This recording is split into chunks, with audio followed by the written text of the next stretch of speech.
aka Indigo Sky, aka y'all know who it is. Trigger ranking at this thing. What's happening, fam? Um, shit, we about to get into it. I know it's later. It's in the middle of the night. It's in the middle of the night. But check it out, y'all. I'm finna let me cut my speaker on right quick, man. And then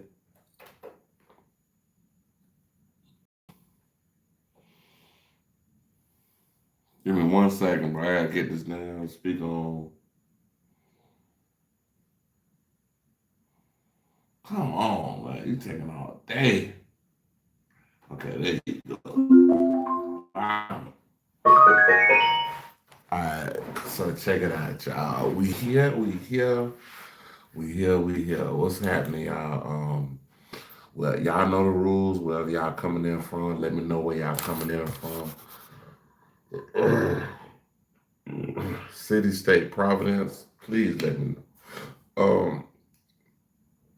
I had a good one last video. Y'all go check out that last video. I need to start naming some of my videos because I'm starting to do so many that I can't even keep up with all of them. But yeah, man, to be honest with you, bro, we just gonna see what we got to work with. So check it out, see what we got going. What going, Bridgman?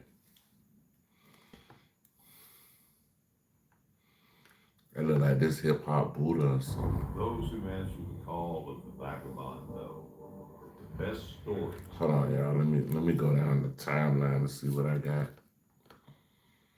See what I got on the timeline.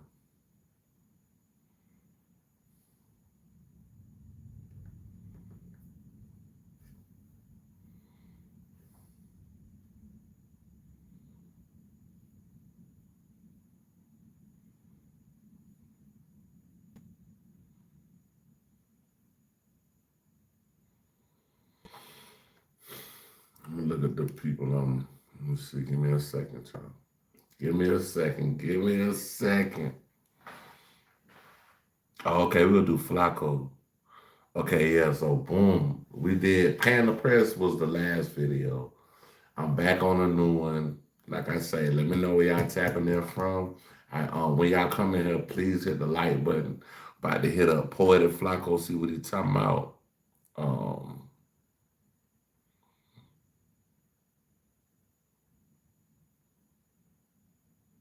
mm, Life in prison. I don't know. He talking about that other girl too. Hold on.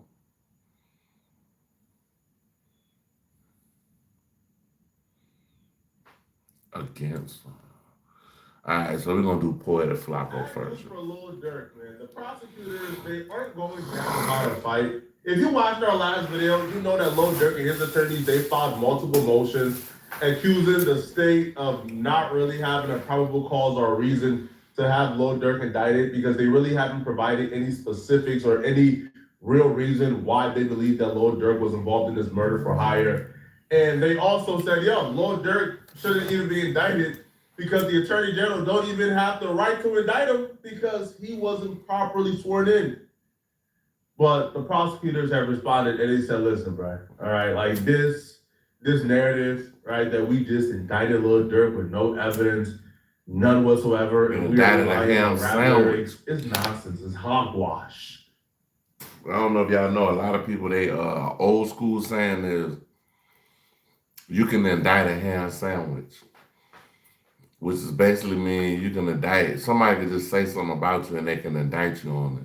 Right? We have a lot of reasons for why we believe that Lil Durk is involved in this murder for hire. One of the things that caught my eye in their response opposing Lil Durk's motion to dismiss is apparently there's an unindicted co-conspirator who is telling the feds information about multiple murder for hires that Lil Durk is involved in. So what the feds are saying is, listen, this is just not a murder for hire. This is also a racketeering in a RICO case. So hence, even if you want to dismiss certain things or you feel like certain things were not absolutely clear, you can't get away from that OTF is a criminal enterprise and racketeering were involved. And one of the instances they're trying to prove that racketeering is involved here is apparently, right? The affidavit further stated that, well, confidential witness one provided information about shootings and other overt actions that OTF members and associates took to commit violence on behalf of OTF. This is where racketeering comes in. So even if Lil Durk gets found not guilty of the murder for hire, the racketeering is still here. The affidavit then provided a specific example of racketeering activity in which defendant banks and other OTF members participated, specifically in Atlanta robbery turned shootings in which defendant Lil Durk and King Von were both charged with attempted murder and participated in criminal street. So an update on this right here. I don't know if y'all know about Mickey True. I don't really react to her because I don't know if I can react to her. I ain't really never asked her whatever. But she got great work. Y'all go over there, check out Mickey Truth. And basically, Mickey brought out some information. I think it was yesterday. She brought out some information that Lil Durk couldn't have told on because I watch AK-47 all of them, but they kept saying that Durk told on Von, and that was not the case. Mickey broke the paperwork all the way down yesterday, and basically, he was hit up in a whole nother car. Lil Durk and them wasn't even in the car he was in, and it was, y'all gotta go check that episode out though. Please go check that episode out. The name of it is, I'm gonna paraphrase it. I'm not gonna say it, exactly how she said it because I don't remember, but it's one of her videos from yesterday, basically talking about THF Bezu and how he fit in the whole Atlanta case with Little Durk. But then it gets worse, bro. I don't know, all right, if the unindicted co-conspirator is adding some sauce to it, but that boy told the fans that Lil Durk called a hit on 6 people. And they would say he provided incredible information about the 6 hits that Lil Durk asked OTF members to commit. More specifically, following the murder of King Von, the affidavit further disclosed that confidential witness one knew that Lil Durk placed other monetary bounties for the murder of people with whom defendant Banks was feuding, including 6 other individuals. The affidavit also listed significant evidence cooperating confidential witness accounts of Lil Durk involvement in SR's murder. What I'm not gonna do is sit here and look y'all in y'all eyes and lie to y'all people. That's what I'm not gonna do. I'm not gonna sit here and say, oh my God, what? You're lying on Lil Durk. Man, listen, man. If you listen to Lil Durk's music, if you listen to Lil Durk's omissions, man, listen, man, right? Lil Durk putting bounties on his ops heads is probably the most obvious thing, I think. Like, even the biggest Lil Durk advocate, bro, can admit, bro, Lil Durk was putting bounties on people's heads, bro. Yeah, they was terrified of Lil Durk. Not because Lil Durk was the shooter, because Lil Durk. Yeah, Flacco, this one right here, because he's kind of implicating the man. The man still got to go to court, bro. They might can use this video to get him charged with it, man. Bad, bro.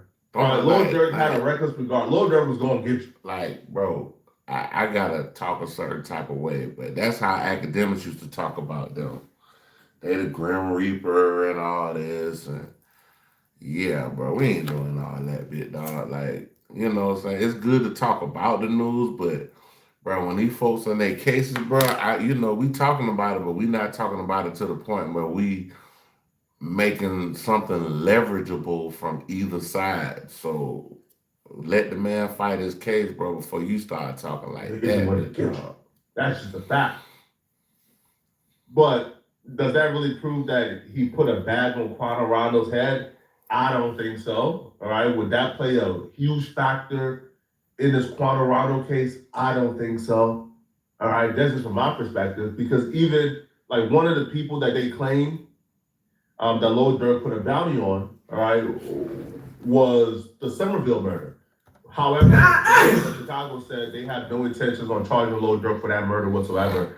So a lot of these things, to be honest, bruh, is to kind of paint the RICO picture. But I don't know, bruh. All right, if you don't have the murder for hire, because there are a couple of things you must prove to prove a RICO, right? I believe things like arson arson and a murder, or right, like there's various statutes and you have to prove two of those for it to be considered a RICO. The murder for hire is just one of those statutes they have to prove, and then something else for it to be a RICO. So I don't feel like they will have enough for the RICO per se. Now the murder for hire to me is 50-50. It could go anyway.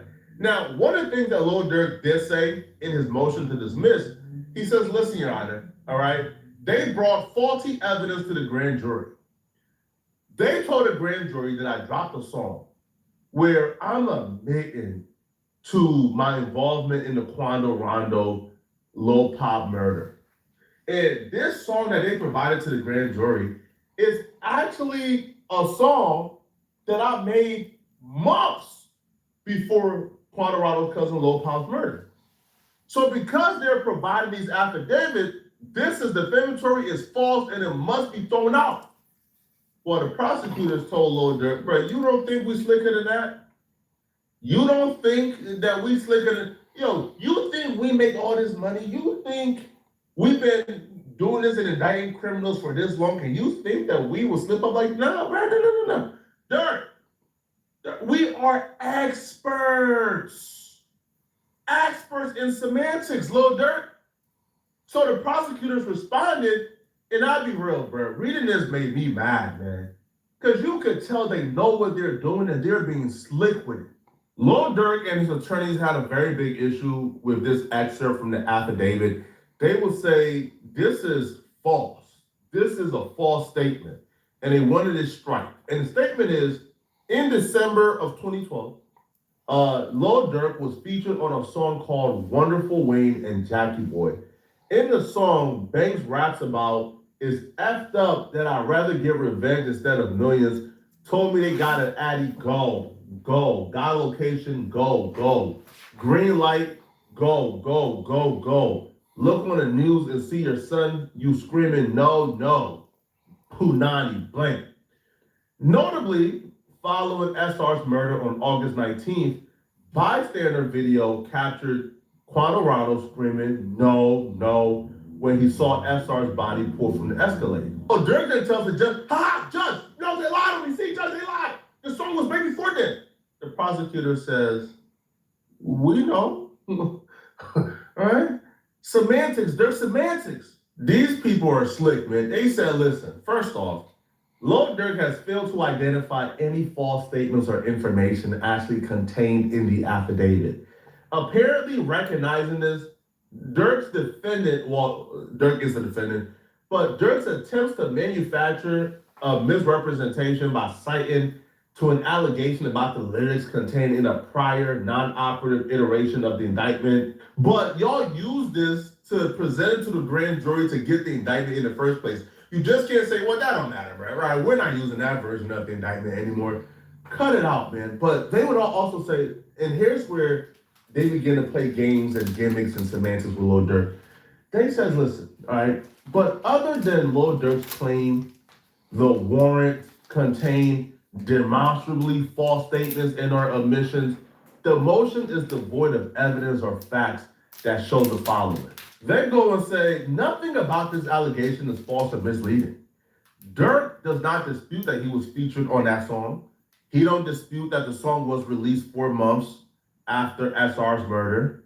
All right, defendant does not dispute his song explicitly referenced seeking revenge over profits and greenlighting violence after learning the location of arrivals, and defendant does not dispute the lyrics are similar to a publicized video of defendant's rival Quando Rondo screaming no while watching sheriff's deputies remove SR's dead body from a vehicle on the day he was murdered. Nor can he. Simply put, these are factual allegations. Everything we stated in that excerpt is true. They didn't tell Lil Durk that if he wrote the song before. So they saying, bro, like, it's basically damn, he's playing that shit good. He was like, the fact that he got no, no, no in the song, they're saying they put that out before the dude got hit. They saying that still don't matter because they probably can line it up to where they can figure out when you recorded that music, bro. Cause I do music, so like when you record a song, like your session or whatever, it's saved like a file. It's saved on like a file on your computer. The time, and the date that you did it. Quando Rondo's cousin was murdered, that don't mean anything because they never said he wrote it after the murder, and they never even implied that those lyrics were directly involved with Quando Rondo's cousin's murder. You see, they are playing semantics here, but they know what they're doing, bro. Right? They know that a grand jury or anybody with common sense will read that and fill in the blanks themselves. But because they didn't fill in the blanks, they're saying, what exactly did we lie about? Didn't you release a song? Didn't you say those lyrics? Didn't Quando Rondo's cousin die? Didn't Quando Rondo scream no, no? We didn't. Damn. So they basically let Dirk goddamn hang himself with that one. Damn.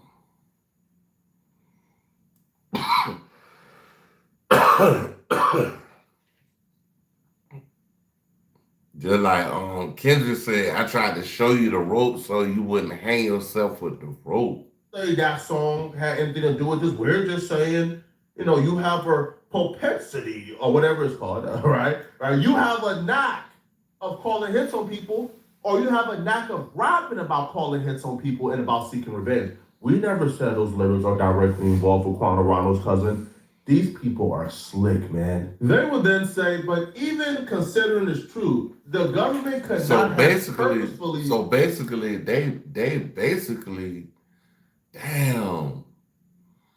So by him saying that, he basically told on his fucking self. Or recklessly admitted a fact they did not know. And even if this standard was met, it isn't. Defendant's argument also fails because it hinges on the premise that his lyrics are only relevant to the probable cause determination if he wrote them after Quando Rondo's cousin's murder, Lil Powell's murder. Not so. Defendant's lyrics about ordering a hit and seeking revenge show defendant's modus operandi and corroborates, right, the unindicted co-conspirator, right, which is the cooperating witness one, account that defendant ordered and financed the Los Angeles murder as set forth in the affidavit. This is the second time that prosecutors have been caught with their pants down and they find some type of new creative way and the judge just keeps allowing them to get away with it. Y'all remember in the first Lil Durk motion to dismiss, Lil Durk brought up the fact that the prosecutors played an edited fan video to the grand jury. And you know what that edited fan video was about? The edited fan video was actually of those lyrics they just referenced. Right? No, you're on the news screaming, no. So the fans, they edited Quando Rondo screaming, I heard about that too. I did hear about that they edited that. I heard it was a fan video. I heard that they actually edited all that stuff in there. And basically, by them editing those parts in there, it could look like because he dropped it, the time that he dropped it, it could be questionable. Lil Durk said that into his verse. And when that got edited into Lil Durk's verse, they played that for the grand jury. And they used that to get an indictment. Lil Durk said, hold on, that's unconstitutional. Bro, they can't do that. That video is edited. That has nothing to do with Quando Rondo. They said, cough. How come he's not addressing all the other evidence we got? Just because of that little instance? Come on, Judge. Come on. Are we really going to consider dismissing this case over that little instance? That little instance don't even carry any weight in this. Man, listen, man. It's cases like this that really makes you sit by and think, man, boy, I hate the justice system, man. It's things like this that really make you sit back and say, man, I hope I don't ever get in the crosshair. Bro, stay out of trouble, y'all. That's the best thing he definitely could have said on this video. Stay the fuck out of trouble. Stay out the way, bro. Y'all tuck yourself away, man. It's about to be winter time, man. Tuck yourself away, bro. Get out the way, bro. Chill out. Chill with your family. Chill with your kids. You know what I'm saying? Do something positive with your life. Of the justice system, bro. These people are ridiculous. These people are conniving. These people are crooks. They're going to find a way to get you if they want you. Okay? Now, one of the most interesting things about this, though, they're treating Lil Durk's like murder case as if Lil Durk is like a part of like the crime mob. So, like, they're requesting that the jury remains anonymous. That Lil Durk and them don't even get to see who the jury is, right, during trial.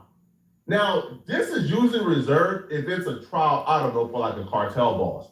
Like if Al Chapo is at trial, the jury is anonymous. You know why jury's anonymous? Because Al Chapo got an international crime network that will get you murdered for playing or for voting him guilty.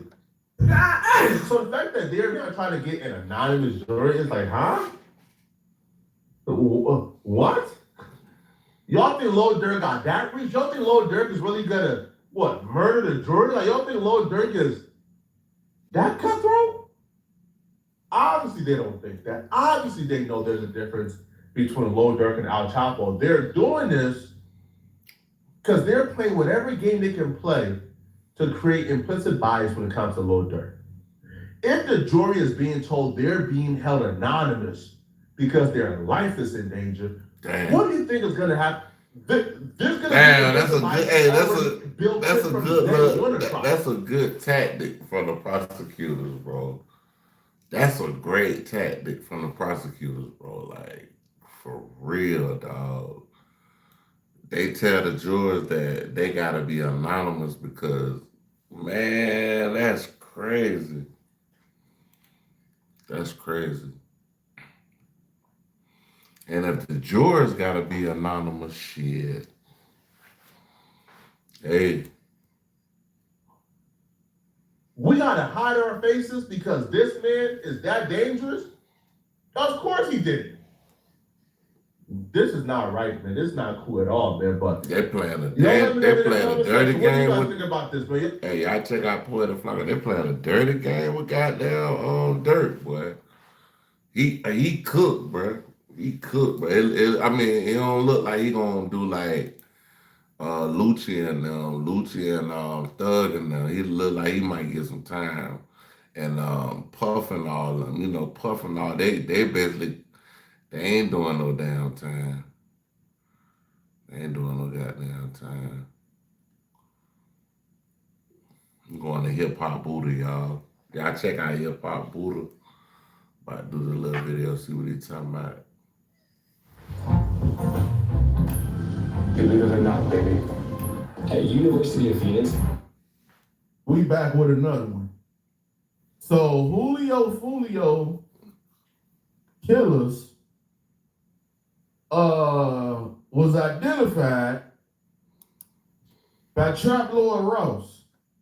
And not only that, but a lot of stuff that went on between Ace and Julio them was identified by the Jacksonville detectives from Trap Lord Ross.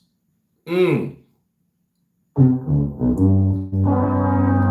don't never want to be that big, bro.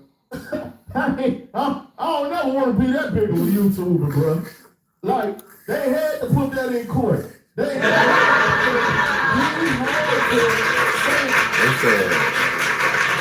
said Trap Lord Ross had more. They said Trap Lord. I gotta do a short about that. They said Trap Lord Ross had more information than the police had. And we almost messed everything up. When the lady tried to quit, he like, man, I don't know how many views the videos got. Why you watching them? I don't know what people saying in the comments. Why? But you looking at them though like, they're like, we just watch, we just get a little information, depending on what's going on, we just got a little information. Like, bruh, this is crazy, bruh. I never want to be this big of a YouTuber. Never want to be this big of a YouTuber to where my name is in somebody's case. We done seen DJ Academic's name in several cases. So you know they watching Academics because Academic's name just showed up in paperwork all across the board in all different type of cases. So you know they watching him. But now we know they watching Trap Lord Ross because the dude he big. And he said his job all day is to watch 6 Block, ATK, they Instagram. So that's why I was saying that earlier, y'all. I was like, I know they got like shit where it's like you ain't gotta, like back in the day, you ain't had the police had to actually do their job. They had to tap phones, listening, all kind of, whatever they do for surveillance. And a lot of people back in the day, they wasn't on social media. We didn't have social media. So like, by us not having social media, these idiots wouldn't be able to tell on themselves. But now we got social media, a nigga get killed, somebody hop on the internet an hour later talking about they did the shit. So these dummies get on the internet and you got the police on the other side. The police on the other side, they watching this shit. But they got whole teams, like it's like that shit set up like telemarketing shit. You got about 20, 30 officers sitting there watching social media, getting information and collecting it. And you dumb enough to get on the internet and tell everybody what the fuck you doing. I don't know. ATK, they Instagrams. I don't know. Anything they do, like 24 hours a day, like it's his job. This is literally what he get paid for. He ain't doing no desk work. He ain't no beat cop. He ain't out here writing no tickets. His job is to watch them all day long. Listen to this, y'all. Okay. You also would look at like documentary style videos as well. To a certain extent, yes, ma'am. And in your review of those videos, sometimes you might find useful information, but you also find that not all the information is accurate, right? Correct. Okay. Now, even though not all the information is accurate, you have been able to take some of that information and use it. As long as it's corroborated by other evidence, yes. Okay. And in fact, you even use some information you gathered from YouTube videos and testimony and sworn testimony related to this case. Yes. Okay. Particularly a different chart, game chart that you captured from a YouTube video. Is that accurate? I personally did not capture it, but I have seen it, yes. And you've used it in sworn testimony before. I guess you could say that. Okay. And that was from a video from a gentleman by the name of Trap Lord Ross. Is that familiar? I'm not sure who it was from. It was given to me. Like I said, I did not personally make that chart. Damn. But I'm not sure who it was from. Okay. You are familiar with that gentleman, right? Trap Lord Ross.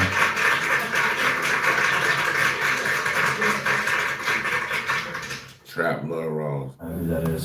You never. This crazy. Damn. I'm not overall objection. What the fuck, bro? I'm trying to figure out how this man got more information than the police, though. Like, come on, man. Like,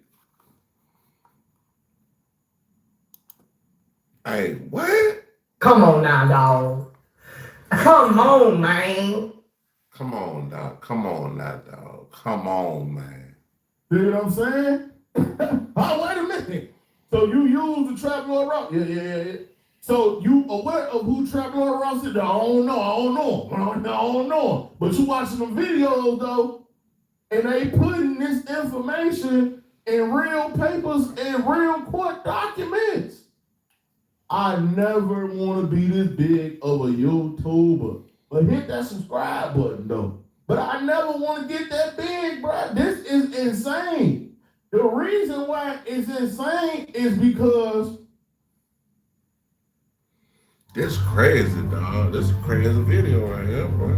This is wild work. it's insane is because there could be things wrong.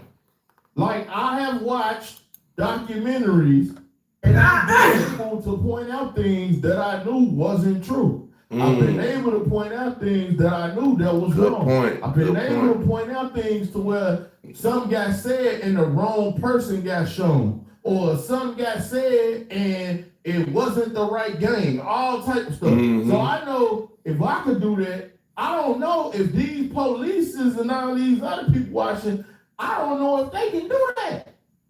It's insane, bro. Who that is. So, okay, go ahead. You've seen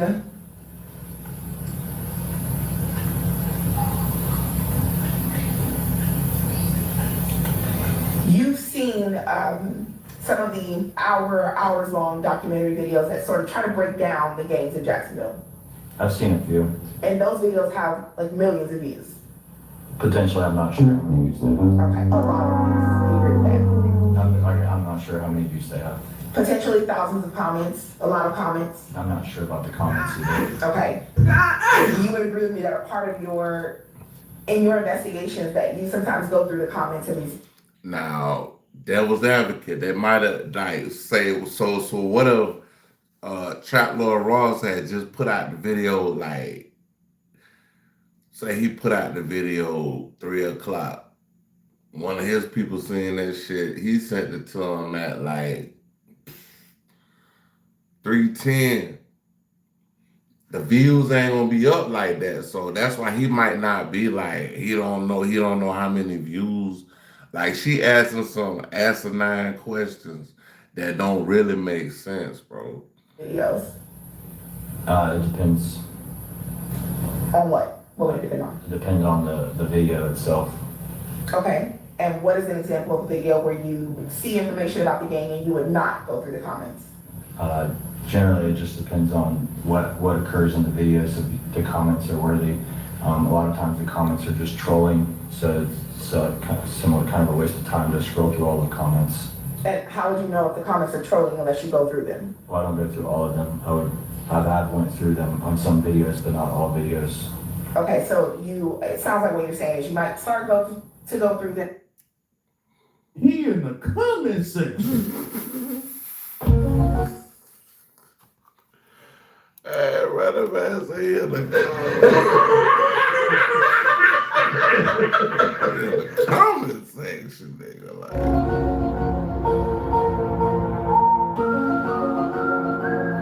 Hey, I'm telling you right now, you 1200, NHG, ATK, KTA, 6 Block, ABCDEFG, y'all better get up out of there, man. Trust me. All gang members. This is a public service announcement. Y'all need to leave Jacksonville tonight.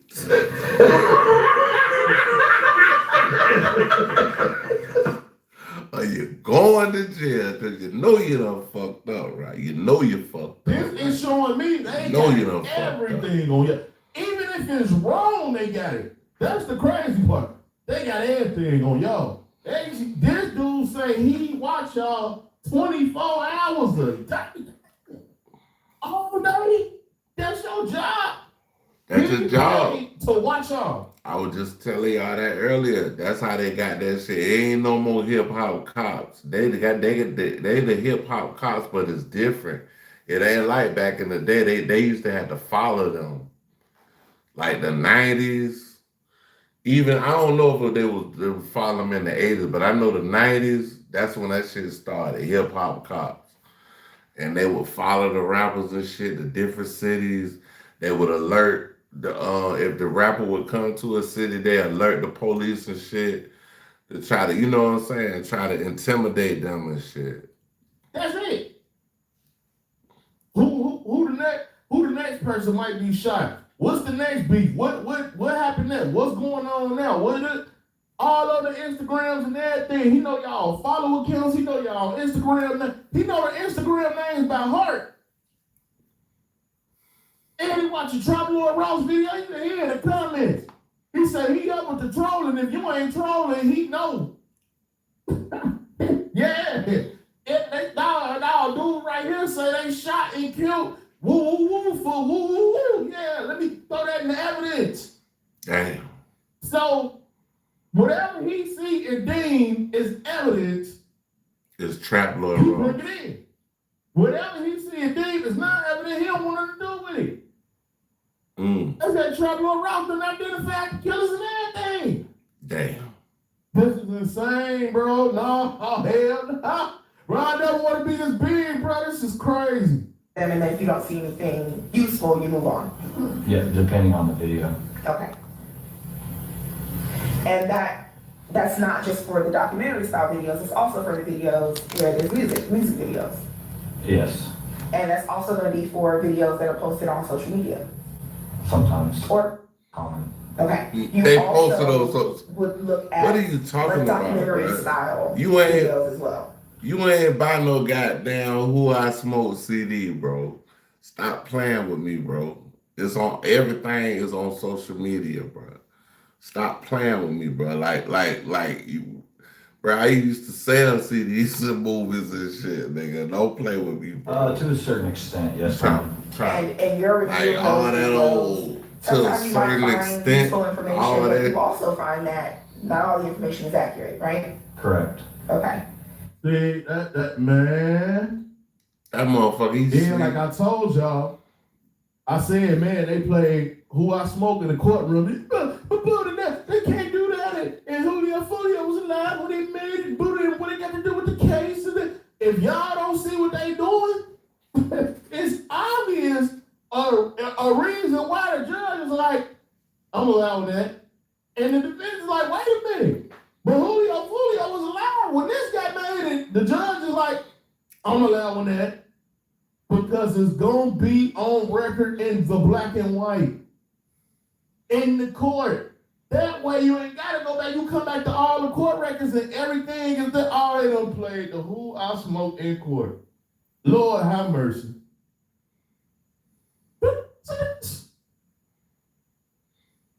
Welcome to Visible Plus Pro. They got the boy Young and Nace, bro. Because we're powered.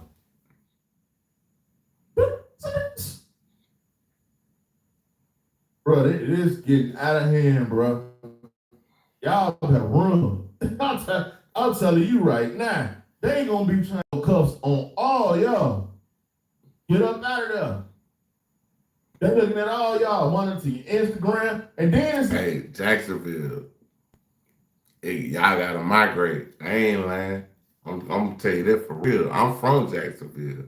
Y'all got to migrate, bro. Y'all got to get the fuck out of Jacksonville and do something righteous with your life, man. even worse For because real. they monitoring y'all so tough. The ones that's not in Jacksonville, they still watching y'all, and they got police in those certain states watching y'all. I ain't tell how many times they done brought up Ace and J. Breeze. They not even in Jacksonville. They getting watched. Still. I don't know, man. I think y'all done, man, I don't know what y'all done did to these Jacksonville PD, but they putting a whole lot of time into y'all, man. And they say Trap Lord Rouse is helping. You know what I'm saying? They say Trap Lord Rouse helping. They say they got some Trap Lord Rouse videos and evidence and comments, all that. Nigga, I identified the killers again. Make sure y'all hit that subscribe button. Just remember, I ain't never trying to be that big of a YouTuber. You know what I'm saying? Like, it's wild, bro. I would never want to get up and see, Trap Lord Ross not from here, so he don't care. Because he ain't from America, so he don't really care. Me? Bro, I had to go talk about something else, bro. Ain't no way in hell, like, I stopped talking about a particular case and a certain someone because I seen some fishy looking paperwork that was supposed to have, certain names in it. I ain't gonna say the other blog who they was names in it, but our blog names was in that. And I left that alone. I said, no more, none of that. I wrap it up. They ain't talking about that no more. You won't get no more from me on that. But they was watching. You see what I'm saying? I ain't never trying to be that big of a YouTuber, ever. No. This ain't cool, bro. No. That's a YouTuber. Yeah, YouTuber. You right though, bro. Like you don't want me to, bro. They said that man name in the court case. No. I understand. Church News, he would have did his thing, he would have got understand. But bro, when they start putting your name and stuff and all that like this, then they could call you to the stand. Yeah, cause we called Trap Lord Ross to the stand so he could break down for us what he know about the war between Young and Ace and Julio Fulio. You're not even from. And where you from? Bloke, I'm from England, mate. You know what I'm saying? Well, wherever you from, I'm from the UK. You know that it goes down over there. I'm just a fan of the rappers, and I just put information together that I done got heard around the net. But I'm not from Jacksonville. I've never been to Jacksonville, and I don't know what's going on in Jacksonville. Yeah, he probably don't know what's going on. So tell us what you know. Cause you on record. I can go out that bitch and chill because I'm from there. Like, and I'm old school. Like, them folks saying, like, hey, ain't no nothing that shit these little young boys on, bro. I'm going up there to live, do some golden years type. Yeah. They using your content and your comment section. And they're watching Trap Lord Ross videos right now. They not worried about Buddha because I ain't a big YouTuber. But they watching his videos right now. Their job is to watch y'all all day. It's crazy. It got out of hand, man. They also played Julio Ops in court today too. Yeah, part 1. Yeah, dude made sure to clarify. Yeah, that was part 1. And they played that today too. I got more videos coming, man. It's gonna get crazy. It's getting crazy and crazy. All right, I was about to flip back the Poetic Flocko. Y'all check out Hip Hop Buddha, man. We're gonna flip back the Welcome to the world's best airline. flip back the where the journey Poetic begins Flocko. before you Talk fly. about this lady who's Influencers are terrible human beings. I've seen enough empirical evidence that I don't need anybody to argue with me about this, bro. They're just bad people. There's this new disturbing trend on TikTok now where you got bottom-feeding, low-level, struggling TikTokers who are applying to be teachers, substitute teachers. Now, they're not applying to be subs because they're productive adults who are trying to make a difference in the lives of the youth and educate them. No, they're doing so for TikTok clout and TikTok clout purely. They've seen that being like a trendy, hype beast teacher is getting a lot of views and clicks and discourse on TikTok. So now they're all flooding to apply to be subs so they can wear their, trendy teenager outfits and film a vlog, a day in life of a teacher. And this one particular TikToker took it too far, and it actually not only got her fired from her sub job, it cost her everything, including that TikTok account. Okay, so the TikToker name is the Handmaid CEO. So she's a sub, even though she didn't disclose it, she's a substitute teacher. Now, she filmed a vlog of a day in the life of her teaching job, and this vlog was so disturbing that people were calling for her to be arrested on the spot. We got a new hustle about I'm a school teacher now, little brothers. They get a day roll.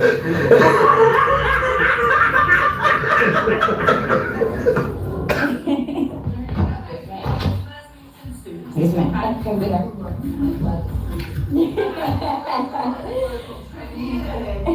Today was really a breeze. My kids ain't had to do too much, man. I really, to be honest, I let them do whatever they want to do. Yes, I'm that type of teacher.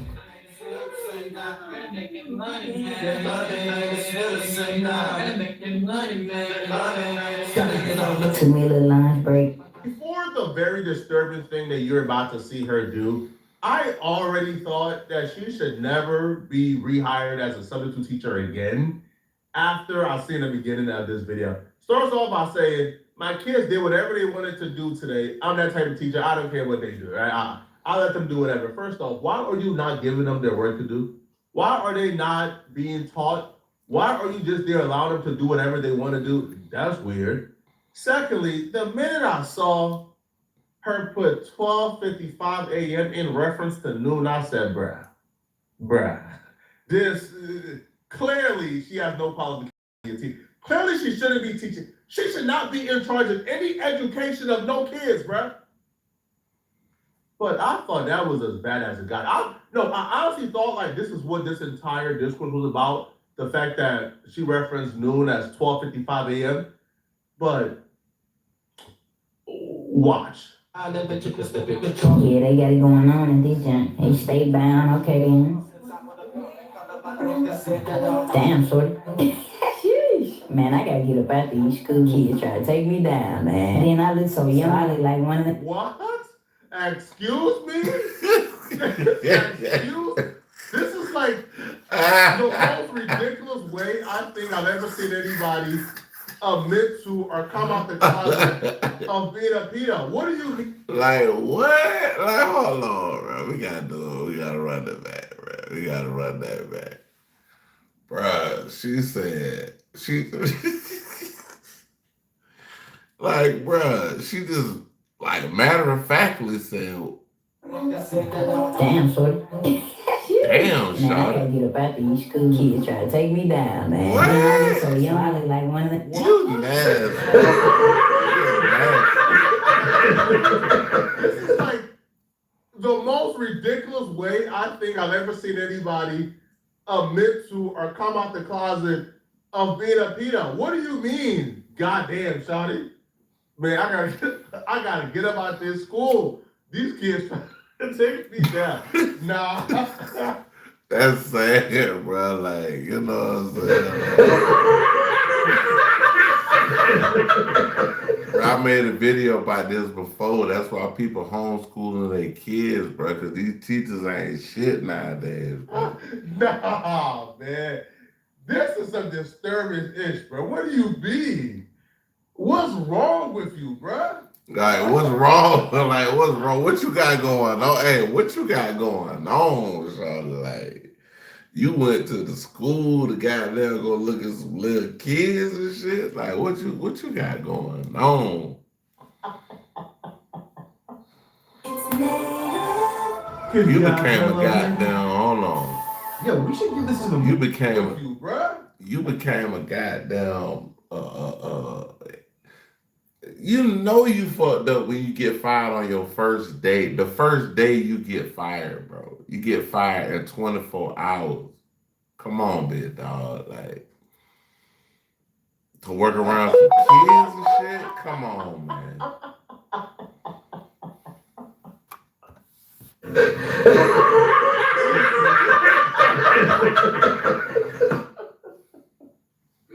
Yo, lock her up, man. Yo, I'm not laughing at that. Yo, it's the absurdity of it that makes me laugh. Why would you think that it's okay to post some nonsense like this? Why would you think it's okay to say, what do you mean? Bruh, I know the girl that was in that video that she was looking at, that was on that film. I know if it was her mama, I'll say the mama. I ain't gonna say no man supposed to hit a woman, but if it was a mama, I'd tell her to go and punch her straight in her shit, like square up, dog. Goddamn, son. Oh, God, man. Punch her dead in her motherfucking face, man. As hard as you can, like try to break her shit. Like, what's wrong with you? Why would you say this about your students? Who would even? Oh my God, man. So obviously, when this went viral, right? When it went viral, obviously everybody had the same reaction, right? I actually called for her to be arrested on the spot. What's up? What's up? You go to school for TikTok clout is bad enough. We hit the horn for you, bro. We hit the DJ horn for you, bro. Video recording your students. I don't need to see her actually pursue a student for us to say, lock her up. So once she begins to get backlash, she decided that she was going to respond back to the backlash with, but of course, man, but of course, freestyle. Something about a printer, I don't question them, I still pray. Shit ain't never gay. Took the social, I'm coming to rain day. There's so many faces, how come y'all can't give me no grace? I guess we all perfect, ain't nobody got no room, no baby, huh? Now you see why everybody despises influencers. They're narcissists, bro. This grown woman took her happy tale to a high school, hits on a student. Woo, damn, shorty, man. Man, that's what you just feel. They go, Hey, bro, this shit is this is hilarious, bro. Like, this is hilarious, bro. Like, this bitch got fired on her first day, substitute teacher first day. You looking like you coming through that bit like you trying to holler at some of the kids, like, you know what I'm saying? Like, some of the young girls, you trying to. That's sad, bro. to the students. Post up the video, then you're shocked that people is crucified. Man, y'all not gonna provide me. Bring up man mistake. That's not a mistake, bro. Listen, I'm never against the idea of redemption. I think most people deserve redemption. However, there are a few exceptions. Anybody that could potentially be viewed as a pedo, there's no redemption for that, right? Sorry, there's none, right? And if you're not really that, you shouldn't cosplay as one either. There's no redemption. Once that statement hits you, there's no redemption for that, bro, at all. And the fact that she don't understand it, she's acting as if she's the victim of cancel. No, this ain't cancel culture, bro. This is not cancel culture. This is people doing the obvious thing, which is make a report. Now, obviously, she got fired. Yeah, bro. Like I said, she got fired. Well, she got fired, which she needed to be fired. But, bro, that's horrible, dog. Like, your first day that's why you gotta watch where you have your kids at, bro. Like, that's why a lot of people homeschool their kids, because they not even down with the play they trying to, you know what I'm saying, the maneuvers they trying to make in the schoolhouse, because there's so much shit going on that you got motherfucker little kids getting bullied, they want to come and shoot the school up and all that. Like, it's just a lot of shit, bro. Sad, bro. Sad, my nigga. Not just from this job, but she also got fired from her other job. I'll be right back, y'all. See in that video, she started to GoFundMe. I've been up all night. Sleep regression is hard. Oh no, you'd sleep through a rave. His dad and I made a counteroffer on our home. We were up all night plotting with our agent. Got fired from her other job.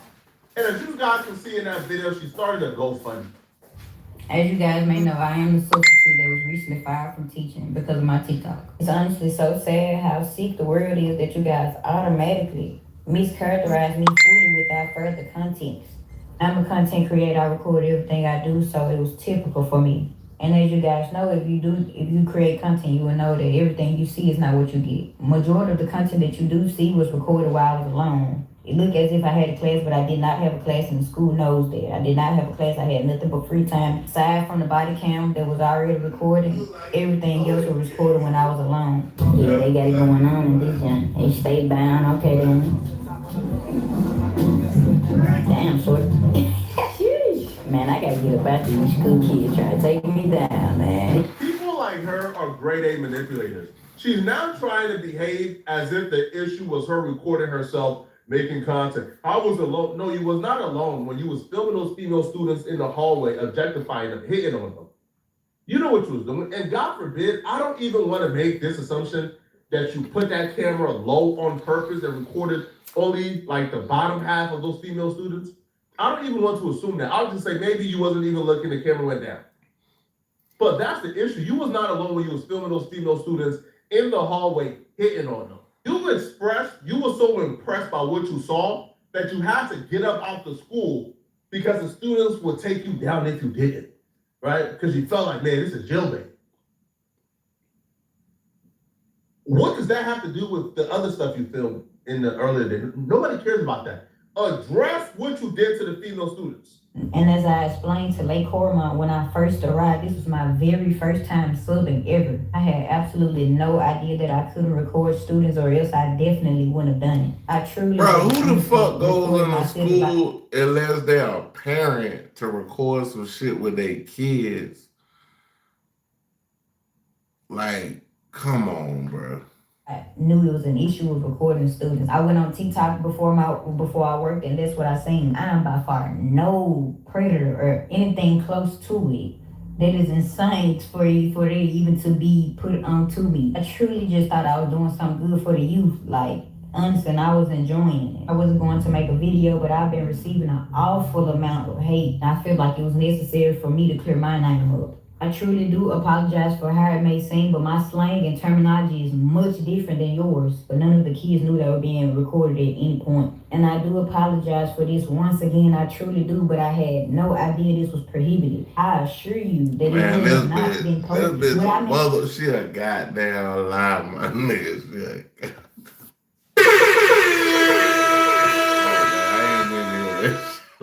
I ain't been here that shit that loud. Damn, my bad.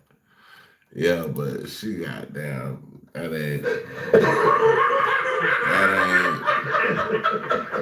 My shorty and the terminology the kids were gonna take me down were absolutely not what you guys took them as. Those kids were smaller than me, shorter than me, younger than me. They are shorties, they are young. That absolutely means nothing with flirting. My terminology is much different from you guys. So I said the kids were going to take me down, as in a phrase of the kids all together. That absolutely did not mean anything sexual. That is sick to even think of that. I am a content creator, I am known. The kids knew me, they were supporters of mine. So I say the kids were going to take me down. It means as them kids is not gonna take her down like that, bruh. At the end of the day, bruh, this girl, them kids didn't know who the fuck she was, but they didn't know who she was, bro. Like you talking about all the kids knew me.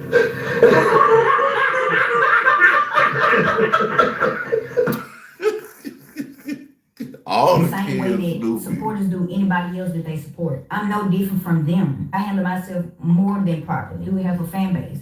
I do have supporters. I do have people that know me. Those kids already had knew me previously. There was several kids coming up to me trying to see, am I that person? That's what I meant by take me down, all hassling me at once is what I meant. Absolutely didn't mean anything sexual from kids. That is sick. And I'm sure the goddamn, shawty, right beforehand, was you talking to an adult teacher and not the teacher? Man, cut it out, bro. Of course that's what you would say, right? Now, again, if you want to say, hey, I made a tasteless joke, you can try to get that off, bro. But nobody is buying this. Well, when I said, God damn, shawty, man, let me get up out of here, man, before, man, they trying to bring me down. When I said that, man, I just, man, you know, they were going to bum rush me because I'm really famous. Who do you think you are, Mr. Beast? You have, because your TikTok account is now gone, right, over this incident. You had about 100,000 followers. Bruh, nobody knows you.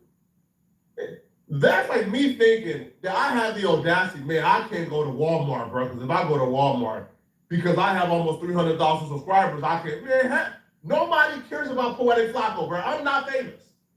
You're not famous. Nobody cares about us, homie.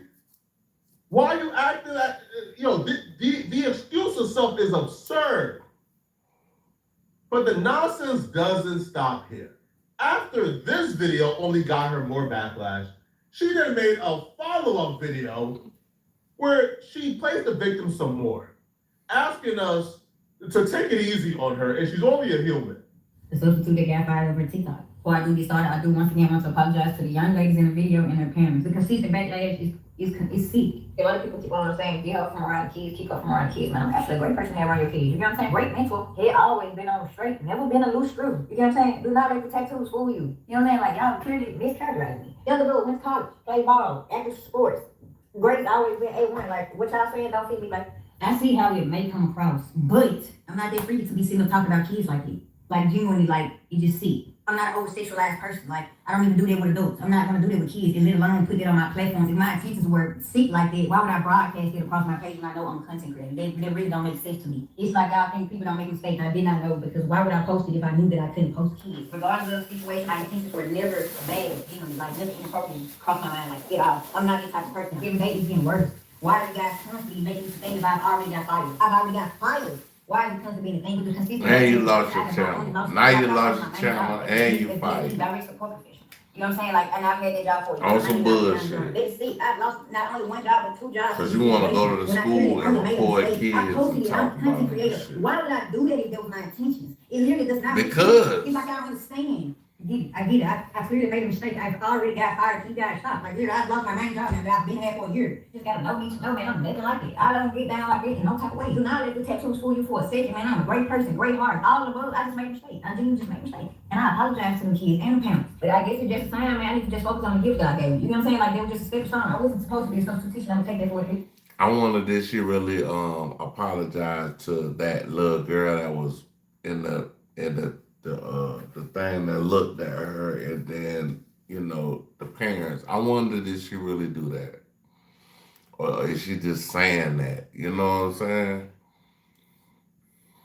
I have 1,000 gifts, man. So that's what I need to focus on. I did start a GoFundMe, but I really didn't want to start a GoFundMe because I really don't want the free money. So I would just, man, if you would like to help, because I have lost everything, man. I got a link. I have my clothing brand, man. If you can just buy anything, I can make all my merch. I'll be working. I have something to do to keep me active, since it's gonna be hard for me to find a job. Everybody. What kind of merch you finna sell? She told me it's gonna be hard for me because I ain't gonna be able to find a job. Bitch, ain't nobody finna give you no money. You're a creep. No, it's everywhere, man. My face is everywhere on every single site. I'm on YouTube. Like, why am I on YouTube? Why do you guys repost me on YouTube?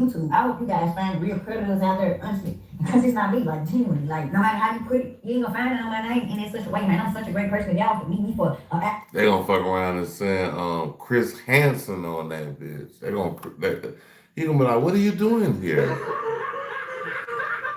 They gonna fuck around and put Chris Hansen on that whole dog. I ain't lying. Oh, man, y'all say, man, she ain't nothing like me. It's just me being honest. Like, I'm just not that type of person. Regardless of what type of content I put out there, because I know y'all don't try to say something about my content. I said, but man, if you want to help me out in a way, man, I appreciate it. I genuinely appreciate it. I really lost everything. It's gonna be so hard for me to find a job. Like, everybody knows now. Like, my face is everywhere. My face is everywhere in a bad way. Anybody who donated to her GoFundMe needs to be on the watch list, because what are you donating? What are you contributing towards?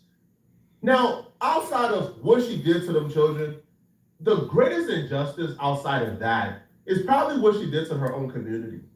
People from her community are really, like, they already have an uphill battle when it comes to being around children, because that stigma is already on them. And sometimes it's unfair, right? Just because you're a part of that community doesn't mean that you are a weirdo like her. Doesn't mean you should have to be safeguarded around children, right? Doesn't mean that, hey man, I don't want to have a teacher who's from that community because, you know, they might groom my kid, right? Grooming is already a stigma that's placed on that community. And the fact that all she did selfishly was to reinforce that stigma, right? And probably contribute to more victimizing of people who look like her or live a similar lifestyle to her. And to me, that's a grave injustice, because some people from that community ain't on that. Some people from that community feel the exact same way as probably us about people like her. But now those people probably got to pay for her actions. Let me know in the comment section, what do you guys think about this, man? Are y'all buying her excuse? That's crazy. That she was talking about the kids bum rush? I'll go check out Boy the Flacco, man. That right there was, yeah, that was kind of. Stephen A. Smith destroyed by Molly. Let's see about this one. I think this is Zaxby's just dropped new lemon pepper, so you can get that zesty lemon and cracked black pepper flavor you love on. For us. Oh, Star Snitch. This Star Snitch. Well, let's remember, wasn't it just last week Stephen A. was on air bragging about the people he stood up for to get paid, and how many, Cam I did for Shannon Sharp, and I did it for this person and that person. And when I look at the abrupt, like, no, I'm not coming into work tomorrow, that also is like, maybe there's pointing a finger at Stephen A. Ali Kareem dropped a bomb on Instagram that nobody saw coming. On September 16th, she accused Stephen A. Smith, her longtime sparring partner on First Take, of setting her up behind the scenes. The post exploded online within minutes, and ESPN went into full-blown crisis mode. Executives rushed into emergency meetings, PR teams scrambled for talking points, and sponsors started calling non-stop. Two major advertisers, one from a top sports drink brand and another from a daily fantasy platform, were reportedly demanding answers, asking who approved her sudden removal and why it was happening now of all times. There was no time to polish the story. Kareem's contract was abruptly terminated, her access was revoked, and her desk cleared out before she could even issue a statement. Meanwhile, Stephen A. hit the airwaves the next morning, but fans noticed something was off. The usual confidence was gone. Instead of his trademark bravado, he looked tense, reserved, like a man who knew the walls were closing in. By noon that same day, ESPN's higher-ups had already pushed out an official line, claiming Kareem had simply left after renewal talks fell through. Burke Magnus, ESPN's president of content, even told The Athletic, "There's no controversy here. There's no shoe that's going to drop." More details have been released as to why Molly Karam abruptly quit ESPN. And when I say abruptly quit, I mean she left work, I think it was on Monday, and she never... Yeah, right. Behind the cameras, things were a mess. Multiple staffers say Kareem was yanked out of meetings with no explanation, and her name was scrubbed from show graphics before her Instagram post even stopped trending. Internal emails ordered employees not to discuss the matter publicly, which only made people talk even more. And when Stephen A. opened First Take the next morning, he kept it clean, praising Kareem for her class and dignity, but not once did he explain why she disappeared overnight. The fallout was instant. ESPN launched a frantic 45-day hunt for her replacement, already floating 3 big names on internal calls. But with the story spreading faster than they could contain it, one thing was clear. This wasn't just a quiet exit. This was a full-blown scandal in motion. The core of Ali Kareem's accusation went way beyond a simple contract issue. It hit like a dagger to the heart of trust itself. She claimed Stephen A. Smith played both sides, smiling in her face on camera while secretly dragging her name through the mud behind closed doors. According to her, he fed management negative feedback about her performance while pretending everything was good between them. And then, the so-called receipts started rolling in. Screenshots and chat logs allegedly from ESPN staff began circulating, showing that Stephen had held private meetings with producers, meetings that didn't include Kareem. Even more suspicious, one of her top discussion segments mysteriously vanished from the replay lineup right after their tense on-air clash. Insiders claimed that wasn't an accident at all. It was part of a quiet campaign to push her out. Last night, she abruptly resigned as the host of the show. And to say that I'm quite sad about it is an understatement. 2 production staffers even said Smith wanted her gone so he could secure his massive new deal, reportedly a jaw-dropping $100 million contract that got fast-tracked within hours of Kareem's exit. Naturally, that sent ESPN's legal department into overdrive. Lawyers were suddenly getting outside inquiries asking whether Kareem's firing had anything to do with Smith's money, bonuses, or exclusivity clause. ESPN's official stance: no connection whatsoever. But viewers weren't buying it, especially after Stephen went live and fumbled his own explanation. "It's not as if I know all the details," he told fans, right before listing off private contract terms and timeline specifics that only top execs could know. A lot of times, some of these things happen, and it's just uncomfortable to see. The details, quite frankly, are none of y'all business. But if you're an illegal alien, this runway is your future because you're headed home. I'm Christy Nome, the United States Secretary of Homeland Security. If you don't... Y'all business. But it's not as if I know all the details. It was a contract negotiation that was going on. ESPN certainly did not want to lose her. But in the end, she made a decision. That contradiction had people shaking their heads. And it didn't stop there. A rival host from another network jumped in with a sharp jab asking, who signed off and why now? By the next day, September 17th, the whispers turned into headlines. A former ESPN road manager claimed Kareem had been offered a fat payout in exchange for silence. An NDA deal to keep everything buried. Neither Kareem nor her agent commented publicly. But then came the move that sent social media into meltdown. Kareem posted a cryptic "stay tuned" on Instagram just hours after ESPN's official statement. Whatever this was, it wasn't over. It was just heating up. By this point, the story had spiraled far beyond gossip. She was quitting right now. Both ESPN and Molly Karam, they are trying to polish they're trying to make this look like an amicable divorce. And look, maybe that's true. Maybe that's true. Maybe they couldn't come to an agreement and they agreed to amicably part ways. I'm more interested in. It was turning into a full-blown legal storm waiting to erupt. 3 separate sports law attorneys reviewed the timeline and agreed on one thing. Ali Kareem might be gearing up to sue both Stephen A. Smith and ESPN. The possible charges? A hostile work environment and wrongful termination. The exact same playbook used in some of ESPN's ugliest past scandals. And apparently, it's not just talk. Reporters from 2 major digital outlets claim they've seen early drafts of what looks like a legal complaint already being passed around. No filings have hit the court system yet, but if those drafts are real, then this quiet tension could explode any day now. Inside ESPN's Bristol headquarters, the mood was pure chaos. One member of the social media team admitted that management ordered a complete blackout on anything related to Molly Kareem. Molly is a friend.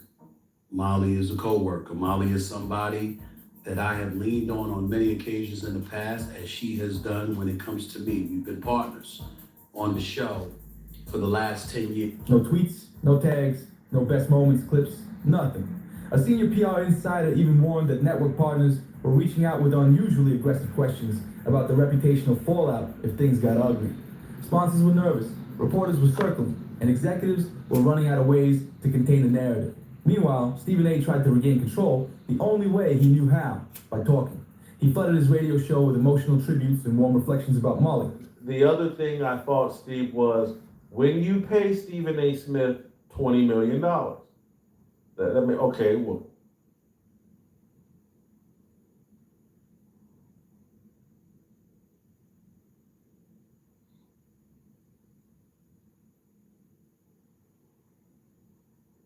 wants to make 10.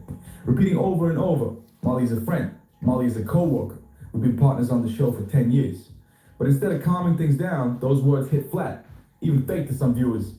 Especially when their old clips from the spring started resurfacing online. Awkward interactions, weird tension, and moments that suddenly looked a lot different under this new light. The more he spoke, the more people wondered, was Stephen trying to clear his name, or just getting ahead of what might come next? The internet went wild after one particular clip resurfaced, and it wasn't a good look for Stephen A. I think we'll start with Molly Karam. She, yesterday when we talked, we knew that she was leaving, but we didn't know she was leaving like immediately, which is an indication that, man, this thing's a bit more complicated than just they couldn't settle on the money. It just seems more seriously. She's off the show. In the viral video, he snapped at Molly Kareem mid-commercial break, allegedly scolding her for eating on set. Fans were outraged, flooding comment sections, accusing him of overstepping and treating her disrespectfully.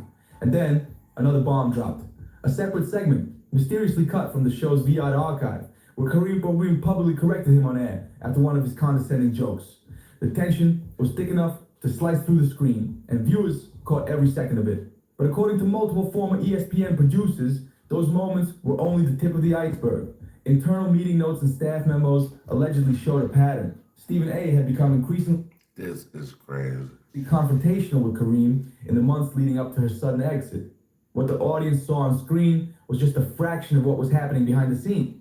When I heard that it was immediate, I was like, oh, she must already have a job lined up. Mm-hmm. And the job that she has lined up must be some sort of competitor to ESPN. And so that maybe, is she going to Fox Sports? His tone, they said, had shifted from friendly debate to flat-out domination, and people inside the building were beginning to take notice. Yet, while fans and insiders were still processing the drama, Stephen A. was already leveling up. Just 48 hours after Kareem's statement blew up online, ESPN dropped a flashy announcement. Smith was expanding his empire, a bigger Monday Night Football presence, and more control across both NBA and NFL coverage. The timing couldn't have been more suspicious. Viewers immediately pointed out how fast the company moved to celebrate him, while Kareem's side of the story was still unfolding.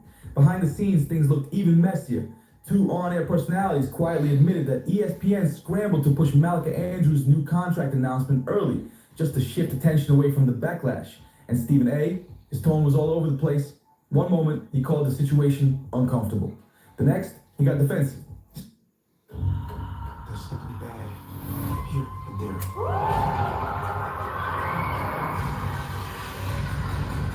Don't ever stop.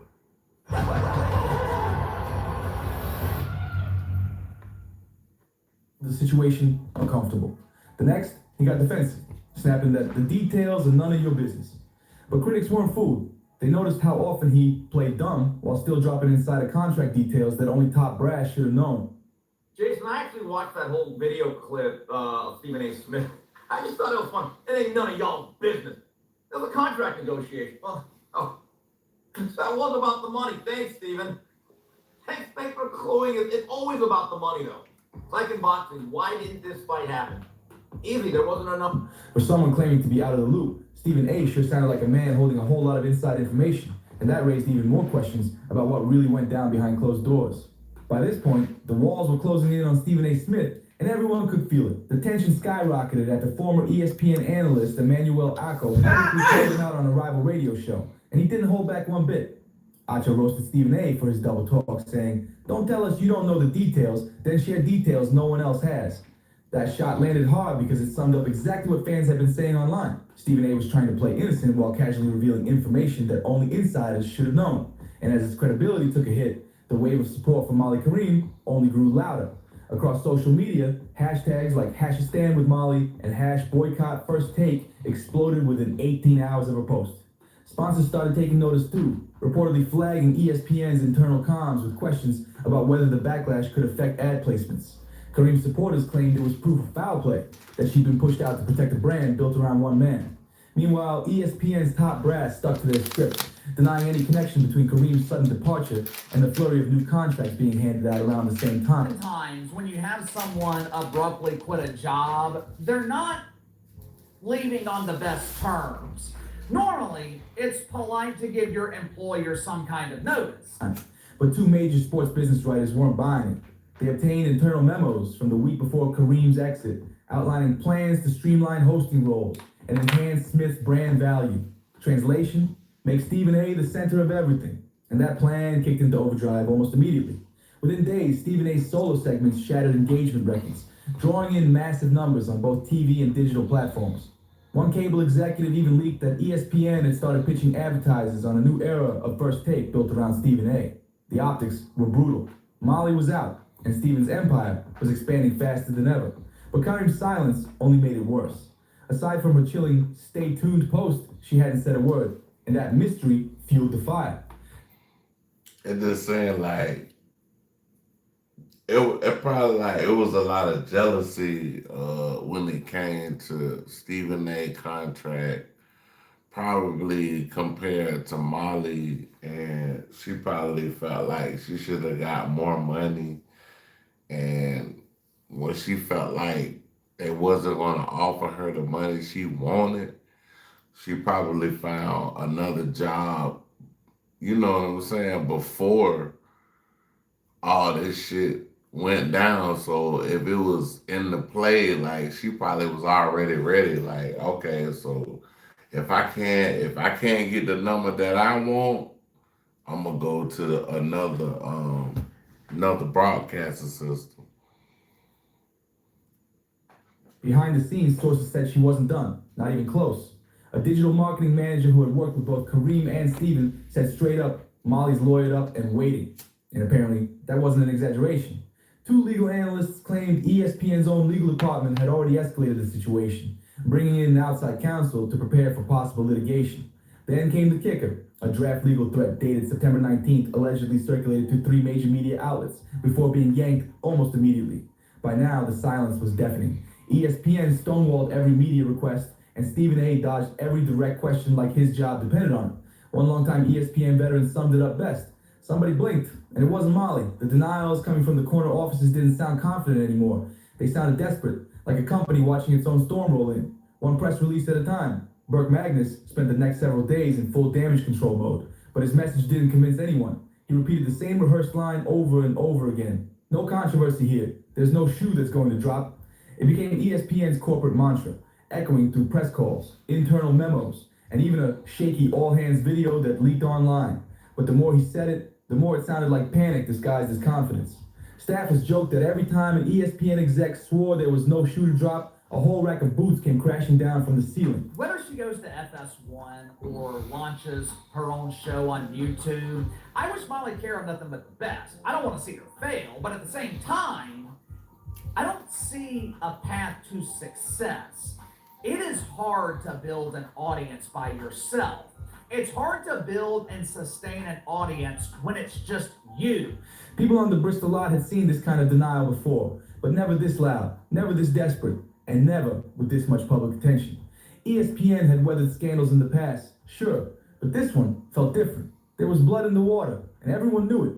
Each new statement from the top only made the company look like it was spinning, scrambling, trying to hold together a story that was already collapsing under its own weight. Then came the move that made everything worse. Barely a day after Molly's empty chair was left cold, ESPN rolled out Malika Andrews like a shiny new trophy. The network blasted out a press release celebrating her multi-year contract renewal, painting it as business as usual, just another exciting talent deal. But nobody bought it. The timing had all the subtlety of a fire alarm going off in a boardroom. Within hours, Malika's name was trending right beside Molly's, and fans immediately started connecting the dots. Inside sources whispered that contingency planning for Molly's departure had been in motion long before her Instagram bombshell ever dropped. It didn't feel like coincidence. It felt calculated. The optics were terrible. One woman erased overnight, another rushed in like nothing happened. This is Buick, now. Buick, exceptional by design. Get 0.9% APR on these 2025 Buick models. Plus, One woman erased overnight, another rushed in like nothing happened. For a company that swore there was no controversy, ESPN sure looked like it was bracing for impact, and the cracks in their polished image were starting to show loud and clear. At this point, the illusion of shock surrounding Molly Kareem's exit had completely shattered. Whether intentional or not, it now looked less like a sudden fire. I remember when she had first left, and I think I like allegedly, bro. I don't know if this true or not, but she was calling Stephen A. S.A. S.A. He said he didn't like. She said that to him. And more like the next calculated step in ESPN's grand power shuffle. It was the corporate version of flipping the chessboard mid-game because the winner had already been chosen. The more the dust settled, the clearer it became. This wasn't just about a contract gone bad. It was about dominance, control, and a network quietly reshaping itself around one man, Stephen A. Smith. And what a power play it was. Just days after Kareem's departure, Stephen A.'s massive $100 million deal went public. Right as he was handed primetime NFL sideline coverage, expanded NBA duties, and a media blitz that screamed solo empire. It didn't look like a pivot. It looked like a coronation. One veteran studio director nailed it perfectly, saying, "It's not a pivot, it's a coronation." Suddenly, the chessboard was missing its queen, and the king was sitting on every square at once. Behind the scenes, whispers painted an even darker picture.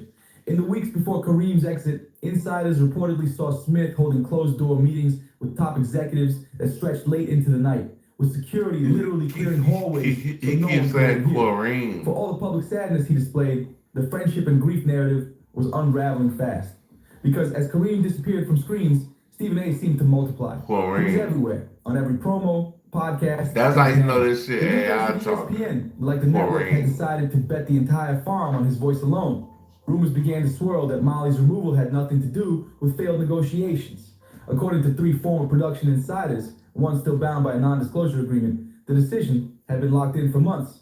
Molly never stood a chance, one of them claimed. They wanted Stephen A. on every inch of airspace, and nobody else in the way. As defenders of Kareem tried to push back or even speak publicly, producers were quietly reminded of their social media conduct obligations, a thinly veiled warning to stay quiet or risk their jobs. Meanwhile, Stephen A.'s star continued to rise, headline after headline, feature after feature, building an unstoppable momentum that made ESPN's intentions crystal clear. Then came the receipts. Again, archived footage started resurfacing weekly. Clips of Stephen A.'s jokes that came off more like digs at Kareem, moments where she visibly tensed or tried to hold her composure on air, debates that went from playful sparring to thinly veiled hostility. One staffer described it bluntly: it was intimidation, straight up. Nobody called it out because nobody wanted to be next. Even some of ESPN's own on-air talent, speaking off the record, began whispering the question that everyone was too scared to ask out loud. Was Molly Kareem just collateral damage, or was she the target from the very start? For now, network leadership keeps spinning the same line, business as usual, but inside and out, it's clear. This isn't business. It's a takeover, and the crown's already been claimed. But no matter how hard ESPN tried to plaster over the cracks, they just kept spreading wider and faster. Burke Magnus clung to his same worn-out script, repeating like a broken record. It's business. You try your best, and we just weren't totally aligned. But those words fell flat, especially as insiders began leaking proof that behind the scenes, chaos was running the show. Reports started surfacing about emergency tryout auditions happening at lightning speed, with replacement hosts already being lined up before Molly Kareem's chair was even cold. Multiple media. So they already had knew some shit was in the word. Outlets claimed they'd received they was prepared. Anonymous, background-only tips that ESPN's talent bookers were told to move fast, keep things quiet, and above all, stay on brand. It was all about controlling optics, avoiding disruption, and rewriting the narrative before it spiraled out of control. But ironically, the harder they tried to contain it, the bigger the mess became. By the following week, First Take's live ratings began to stumble. Social media was on fire, fans demanding answers, dropping comments like, "What happened? And why won't anyone say it?" The silence wasn't calming the storm, it was feeding it. And right in the middle of it all, Molly's silence became her sharpest weapon yet. She hadn't given a single interview, no live statements, no leaks, nothing. Yet somehow, her absence spoke louder than anything ESPN could say. That final Instagram post of hers, the one that ended with a faint smile and the words, "Stay tuned," had become iconic. Fans screenshot it daily, flooding platforms like SportsX, guessing what's next, a tell-all podcast, a sit-down special, or maybe the biggest move of all, a courtroom showdown that could drag ESPN's entire leadership under oath. And apparently, that last theory isn't just fantasy. According to two legal consultants who've previously worked with ESPN, the company's legal team is already on high alert, quietly prepping for a worst-case scenario, a full-blown hostile work environment lawsuit. That would mean depositions, discovery, and executives being grilled under oath. Insiders say the mere idea of internal emails, Slack messages, and private communications exposed is already making corporate lawyers sweat bullets. Every day, new whispers spread through the sports world. The sponsors are uneasy, the fans are angry, and Molly Kareem's silence hangs over ESPN like a thundercloud ready to burst. The network can repeat, "It's just business" all at once. But right now, business looks more like damage control. If Molly Kareem ever decides to break her silence, insiders warn it won't just be Stephen A. Smith feeling the heat. It'll be the whole brand, the executives, and the entire no controversy here fantasy going up in smoke. Don't let your vacation rental and your hammock be invisible. Get seen, get booked on Booking.com.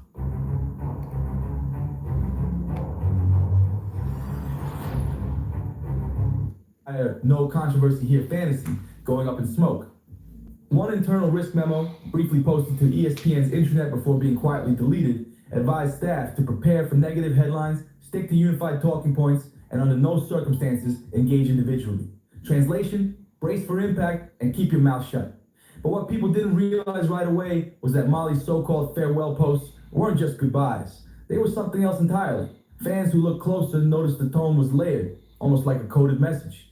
Every sentence in her Instagram story felt double-edged, gracious on the surface, but laced with warning underneath. She wrote, "The news came out earlier than I intended and not in the way I hoped." And suddenly, thousands of armchair detectives were zooming in on screenshots, circling punctuation marks, and swapping wild theories in group chats and DMs. It wasn't just what she said, it was how she said it. Her words carried this quiet edge, a mix of disappointment and defiance, like someone trying to speak through the cracks of a gag order. The phrasing hinted at betrayal inside the building, at people who had flipped on her when she least expected it. And that final, "stay tuned," it didn't read like a cliche, it read like a dare. If Molly was being silenced, she was making sure everyone knew how to read between the lines. Social media detectives caught on fast. They started treating her posts like digital breadcrumbs, hidden clues left in plain sight. Threads popped up cross-referencing the timestamps of her stories with internal ESPN leaked timelines, trying to decode patterns. Fans even dug up old photos from set, pointing out moments where Molly stood just out of frame during the high-tension episodes. Coincidence? Maybe. But in the eyes of the internet, nothing about this felt random anymore. Hashtags like #MollyCodes and #ReceiptSeason began trending, with users insisting she was sending coded signals. Subtle reminders that she hadn't lost a seat at the table, she'd just changed her strategy. Even the background of her final post set the rumor mill on fire. Some claimed the New York skyline behind her wasn't just aesthetic, it was symbolic. A quiet jab at ESPN's top power players who run the show from the city's media towers. Others thought it might have been an indirect warning to Stephen A. himself. Each post, each emoji, each tiny shift in wording became part of the game, and Molly was playing it like a chess master. With every cryptic update, she baited ESPN and Stephen A. into wondering what she might reveal next, keeping them guessing whether she had receipts tucked away just waiting for the right moment.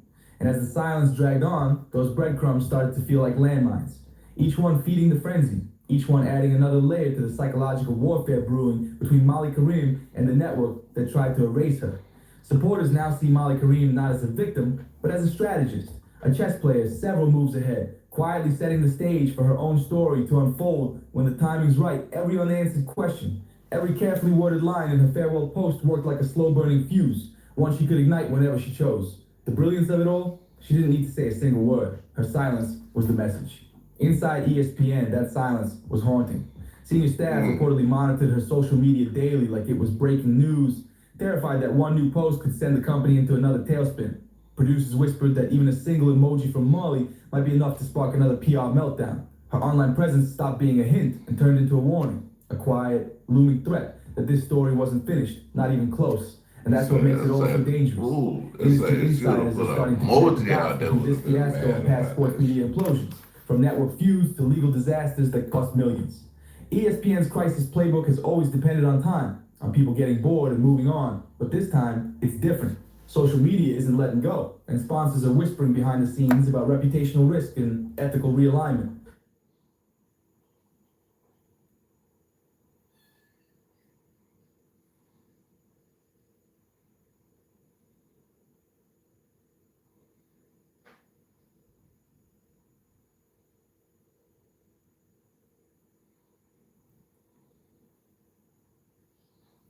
Time for cake.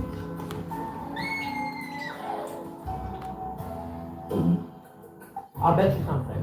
If you're voting for Zoran, you're probably young and rich, like very well to do, or you moved to New York City in the past 10 years, like you're not from here. Those are his two biggest voting spots. And the way he's getting those votes is he's selling a scam of a dream. He's saying he's going to make New York City more affordable for the very people that are from here or immigrants or those struggling. And he's going to do that by making buses fast and free and freezing the rent, which will not do shit for making housing more affordable or inclusive or anything of the sort. If you want to vote for him because he makes a cuter Instagram video, do it. If you want to vote for him because Eric Adams and Andrew Cuomo are creeps. One thing I would say, when I went to New York, bro, that shit was tight, nigga. I was like, damn, this is a city that never sleep for real, bro. Sure. But if you want to say, for the love of God, that he's a moral person, that he is not spitting straight up bullshit to get a vote in a policy that he knows isn't going to work, then what the hell are you doing? Getting very serious in New York City for a lot of people. New Yorkers are now hitting the streets to fight back against what many call communism, socialism. There is a video circling around as to the Democrat Socialists of New York City. Many different people believe that there's a disconnect between Zoran Mamdani and real New Yorkers, everyday New Yorkers. Many different people also believe that there is a connect between Zoran and they can stop from happening, by the way. I'll tell you guys more about it. But first, let's actually take a look at what's going on in New York City. Why did some of these New Yorkers take the streets against Zoran Mamdani? USA! USA! USA!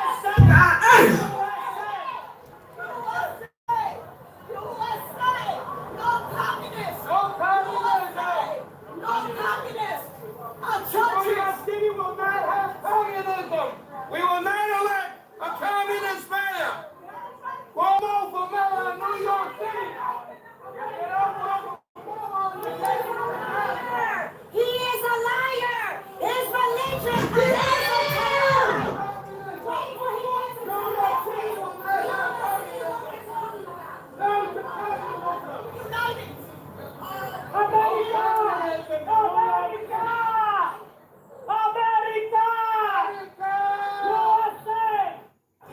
So that happened, right? And then that same guy, who I've seen before, met him in person before actually, this is LV Nation that we are reacting to. Guy right here said something like this. Now this right here I thought was the most important part.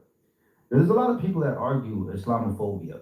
I don't even know what that means for real. Because if you believe in your religion, right? If you believe in Christianity, if you believe in the Bible, if you're any other religion but Christian, then you would stand against Islam. If you're you would stand against really Jews as well, religion-wise, if you believe in things that you say you believe in, because Jesus Christ is the Messiah, Jesus Christ is God. Now, you might not believe that. Some people might be atheists. They might not believe that at all. But as a Christian, you really don't stand with any other religion, right, other than Jesus Christ, the Christianity, following him. He is the law of Moses.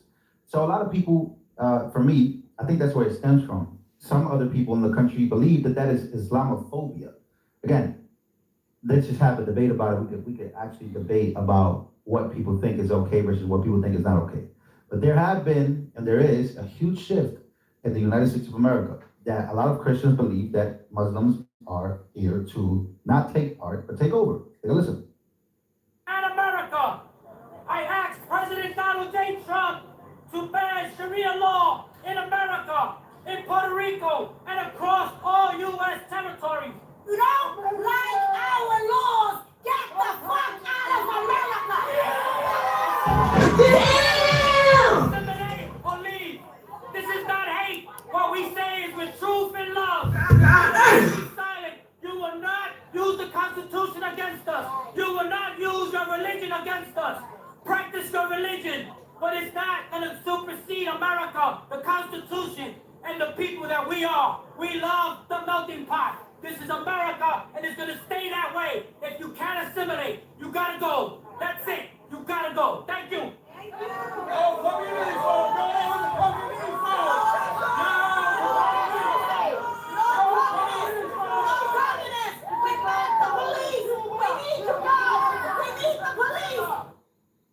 Those who answer we need the police. The best story. Don't fall that down. Wow, things are getting pretty intense in New York City as people are bracing for impact as to what is about to happen. One of the worst parts about this is the fact that it's Cuomo. If it was anybody else, maybe New York City would have a fighting chance here. But Cuomo, I'm sorry, I really dislike him. I dislike everything he's ever done. We've seen him in action, and we know what that is. I wish that he would drop out and endorse Curtis Lewa. I wish that Curtis Lewa was the guy to go against Mamdani. I think he would have a better chance. But again, ladies and gentlemen, there is just a huge disconnect between Christians, between everyday New Yorkers, between young New Yorkers, young people that believe that police don't and shouldn't have a role, that believe that police job is bad for America. I mean, it's just so much back and forth right now between a lot of people. And the people obviously that came out here are protesting the fact that this is the beginning of something that America is not ready for. Assimilate was what he was screaming out. Assimilate or leave. That means that New York and the rest of America is really a melting pot, right? Of assimilation of culture, constitution, right? Some people have different types of culture backgrounds, but still everybody's American. Everybody puts their hand on their chest to say the Pledge of Allegiance. So there is some type of form that is happening that people believe is beginning to go away. And even people like that gentleman screaming, hey, you either get with the program or you don't. But it goes back to what people actually believe. Muslims in America are not here to take part. They're here to take over. Now, that may be or maybe not true. I'm reacting to his video, but I really don't want to speak over him because he's making a lot of sense to me, and I really don't want to keep interrupting the man. But that's what they're screaming right now. And let's actually go to some damning evidence right here. Because I saw this, and LB Nation. I thought that this was crazy. So DSA, Democratic Socialists of America, I think that's what it is, DSA. I want to make sure that I get it right because this is the Democratic Socialists. These are the people that I believe are behind the agenda of what it is that they want to do. And what they caught them doing was, it was excellent statement that we're proud to add to our name, Free Elias Rodriguez. This is coming from the DSA Liberation Caucus that backs, of course, Zoran Mamdani. They say the Palestinian struggle is the tip of the spear against global imperialism. As imperialism has made the entire world its battlefield, it is justified to fight it by any means necessary without regard for geography. This holds especially true for those of us struggling behind enemy lines, inside the US and an entity that is an equal party in all crimes committed by the Zionists, whether they reside the Gaza Strip or Red Sea, or, so you guys get where I'm going with this, right? Free Elias Rodriguez. Who is Elias Rodriguez? Zoran Mamdani's Democrat Socialists of America signed on to the statement calling to release Elias Rodriguez, the terrorist who executed 2 Jews in Washington, D.C. Remember that? Remember when the guy, he was just standing there after he took the life of the 2 Jews behind the Free Palestine movement? That is who they're backing.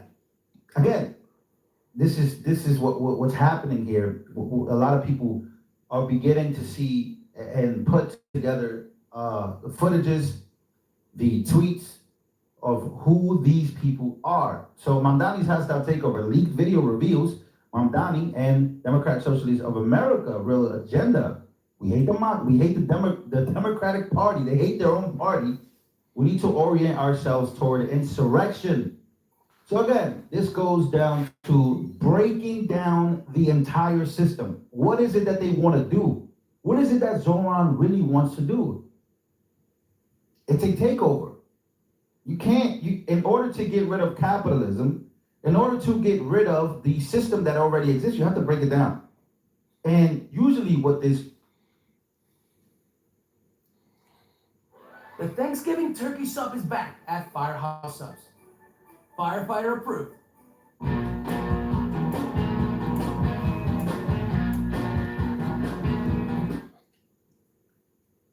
What this really means is you have to do it by any means necessary, even if it's violence.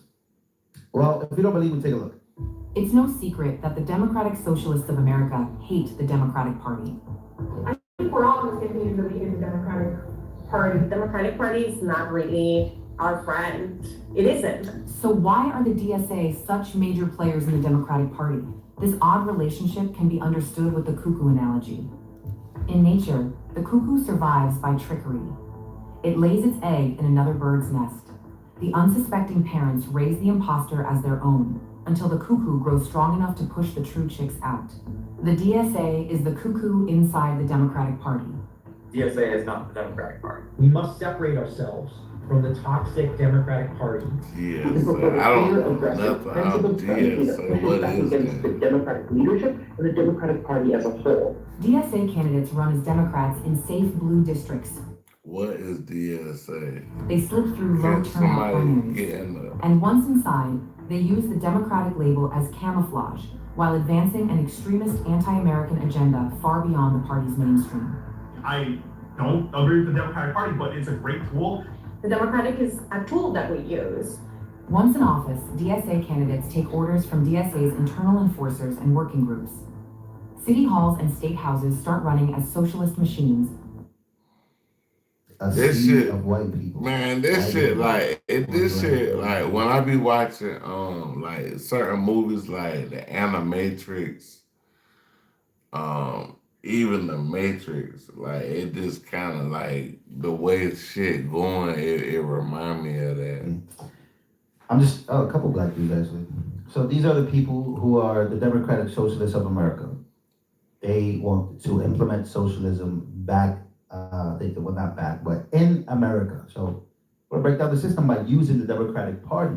Interesting. Controlled by the organization, not the Democratic Party, and certainly not voters. They have to have a connection with DSA's internal politics, and they have to be committed to the eventual goal of building a separate entity from the Democrats. DSA are revolutionaries, and the Democrats are their first victims. And in city after city, DSA victories prove their plan works. I think that the model that we used in New York is 100% replicatable. And just like the cuckoo, once the DSA grows strong, it pushes the true Democrats out. hollowing the party from within. Building towards political independence and tearing apart the Democratic Party. The DSA is not here to strengthen the Democratic Party. It is here to consume it. We're not here to make the Democrats a little bit better. We're here to actually enact socialism. So, like, that's how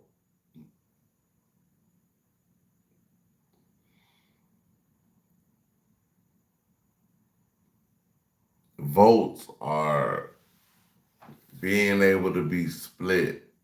Like, if everybody voting Republican, like, so everybody voting Republican, but you got the Democratic, but they split in their voting, they might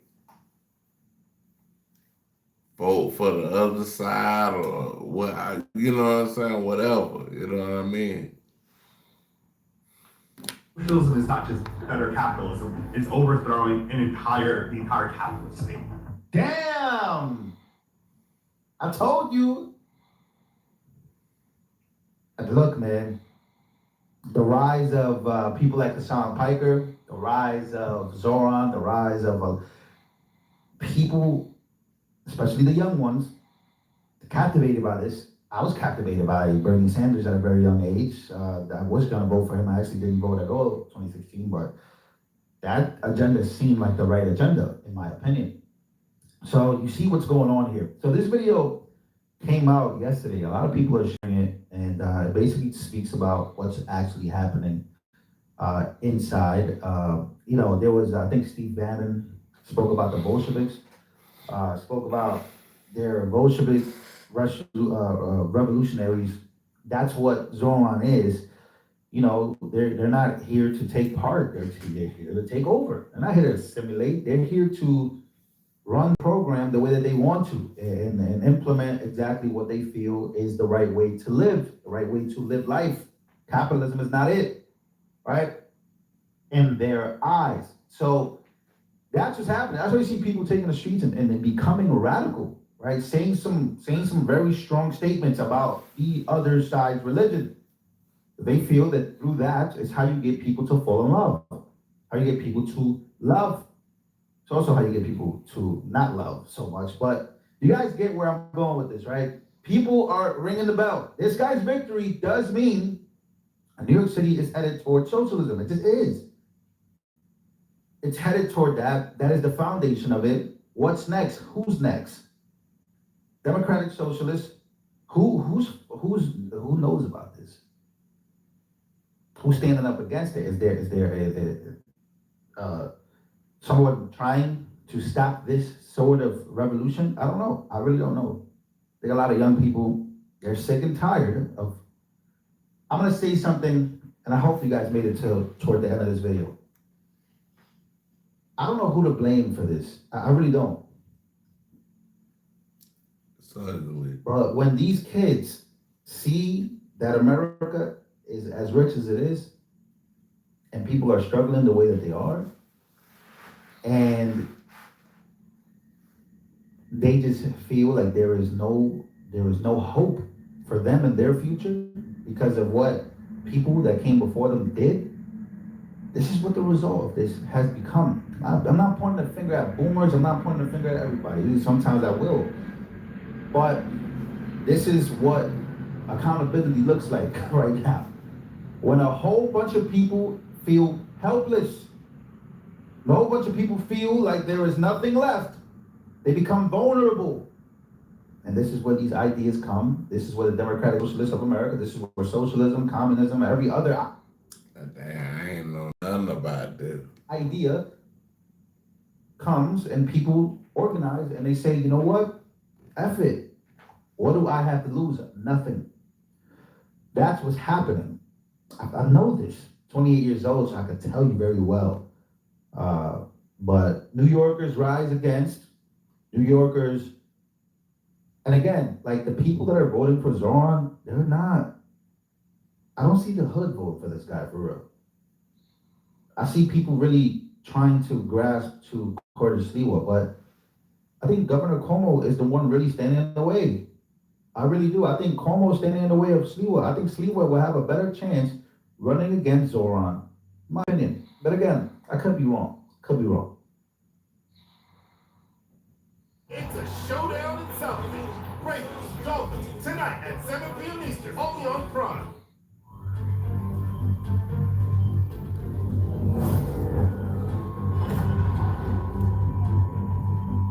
Here's your negative issues you haven't gotten over yet. Yeah, I'm gonna be your therapist, partner. Here's your bad life lessons that you still living under. When you join a gang, what happens to you? You feel tougher because it's a bunch of y'all. Mom mentality. And here's another thing. You also are a part of a pack. You gotta live on code. Oh, don't. I lived in it. Right there. I was right there. Yeah, you gotta be on code. You gotta walk a certain way, act a certain way, dress a certain way, be a certain way in the group. Familiar? Now you're 60, and now your gang is Democrats. Now your gang is the DNC. Bagging on anybody else who ain't sounding the same, looking the same, acting the same, talking the same, walking the same. Scared kid. Still in the gang and just gonna switch it up from Crips or Bloods to some damn Democrat or Republican. Grow up. Okay, so we gotta talk about D.L. Hughley and Marcellus Wilder, man. They've been going back and forth online for almost a week now, or maybe even a little bit longer than that. And it all started because D.L. Hughley was on Vlad TV's platform, and he had talked about people that he had despised. And at the end of that segment, he had brought up Marcellus Wilder. This is what he said on Vlad TV's platform. And if you can, guys, be sure to hit that thumbs up button. I have to put together about a week's for you guys in today's video, so that really does help this video get pushed out to the algorithm, and I really do appreciate that. Thank you. I can't stand Marcellus Wiley. They all do the same. Wait, Marcellus what? I don't like him at all. Really? I don't. That's my man right there. He's a regular on my show. Okay. Why? Because why do you not like Marcellus? I think Marcellus Wiley. I think that Jason Whitlock. I think that Van Jones make white people way too comfortable for me. So Marcellus Wiley had caught wind of that, right? And I showed you guys a little bit of what he was talking about in the intro. Marcellus Wiley was going off, and he also said some more things about D.L. Hughley. Let's check. This is self-talk. We reacted to the self-talk video. This clip right here. I make white people too comfortable, right? I make them too comfortable to come at black people. Look, I'm not looking at life through that lens. Look at this. If I'm right, I'm right. If I'm wrong, I'm wrong. My color ain't saving me. And that's your issue, because you want a little bit of help. You want the handicap sticker, placard. You want to be the one that get the concessions because of your skin. And that is a backwards mentality. And we're going to talk about how you still got the chains on in your head, brother. But I just want to let y'all know that this man is hating on me because I was right about a white man and I joined a all-black show. And he's supposed to be blackity black, black, black, black. All right, let's get into it. I just had to listen to you first. That was your issues. Now, what do I want? You were talking about, oh, Marcellus Wiley. I don't like people that don't like the same things that I like, right? I make it too easy for white people to hate on us. And you said that, oh, you don't want what I want. Really? You know what I want? I want health, wealth, happiness, and peace for mine and yours. Do you want the same thing? And if you do, what you mad at me for?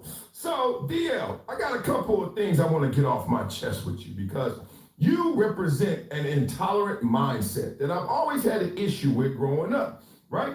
And you're the type that wants black people to stay in line, stay on code, stick to the script, say it the way we're supposed to say it, act black. Even hearing the word act, I'm already off. I don't care what you say after that, but you want me to act black. Like I'm not black because of the way I act. The way I am. If I do it, it is done. If I am, it is.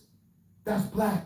You keep thinking black is a certain way, certain style. And I'm going to tell you at the end of this video why you think like that and how you can fix yourself, even at the tender age of 60 or wherever the hell you are. I saw them hands. You can't hide your age with them hands. You look good up here, though, big dog. I still love you, but at the same time, your ass is old. Second thing is you are a dropout.